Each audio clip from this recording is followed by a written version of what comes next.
আসসালামু আলাইকুম এভরিওয়ান, কেমন আছেন আপনারা সবাই? আশা করি ভালো আছেন। আলহামদুলিল্লাহ আমিও ভালো আছি। সেই টক দই আর বম্বে সুইট চানাচুরের ভাইরাল রেসিপিটা আমি আজকে ট্রাই করব। আমাদের সবার প্রিয় অভিনেত্রী জয়া আহসানের। আমরা তো সবাই মোটামুটি তার রেসিপিটা দেখেই ফেলেছি। তো যাই হোক, ভাবলাম আমিও ট্রাই করি, যেহেতু বাসায় টক দই নিয়ে এসেছে। আজকে ইফতারিতে আমি টক দইয়ের ঘোল বানিয়েছি। তো ভাবলাম তাহলে কেন না এই চানাচুর দিয়ে টক দইতে রেসিপিটা ট্রাই করে দেখি কেমন লাগে খেতে। তো মনে হয় ভালোই লাগবে।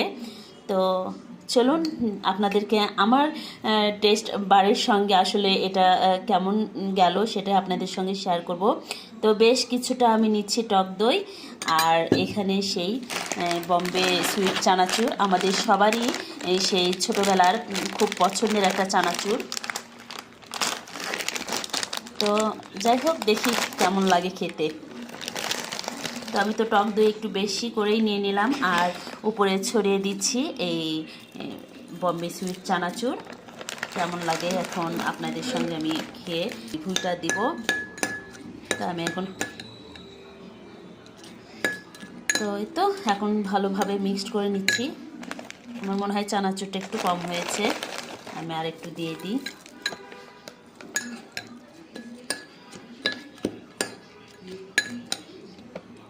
তো আমার মিক্সড করা শেষ, এখন খাওয়ার পালা।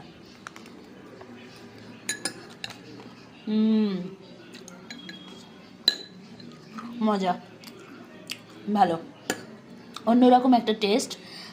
বেশ ভালো লাগছে খেতে। আমার তো ভালোই লাগলো, আপনারাও ট্রাই করবেন এই রমজানে। সবাই ভালো থাকবেন। আল্লাহ হাফেজ।